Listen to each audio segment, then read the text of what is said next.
За сайн байцгаана уу? Манай Numerology Mongolia пэйж 5-тай морилно. За дараагийн 5 дугаар гөрүүлж байгаа. За энэ бол эрүүл мэндтэй холбоотой. Хүүхэд наснда хүртэл хүүхэд өвддөг тий.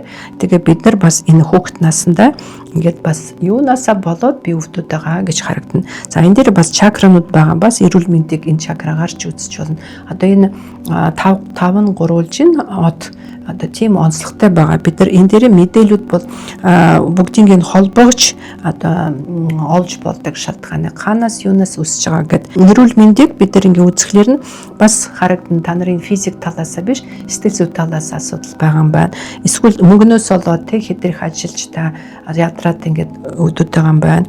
Ерөнхийдөө хүүхдийг бид нар заасдаггүй гэсэнтэй аав ээж өөрийгөө засахлаар нь одоо энэ блокуудыг тэгвэл хүүхд бас зөв оруулждаг. Тийм үрднүүд зөндөө байгаа. Тийм учраас эрүүл болох бүрэн боломжтой өвчнийг эдгэж болно. За тийм ингээд 5-3 бүгд ингээд сайн байж бид нар энэ үзүүр дээрээ дандаа ингээд ажиргалтай бүрэн одоо өөрийгөө таньсан хүссэн бүх юм амархан биелдэг болно тийм. Ерөнхийдөө энэ хамгийн чухал бид нар одоо энэ төрлөө бүх юм сайхан болохын тулд энэ үзүүр дээрээ очихгонгуудаа амьдралаа бид нар бий болгоно гэсэн үг.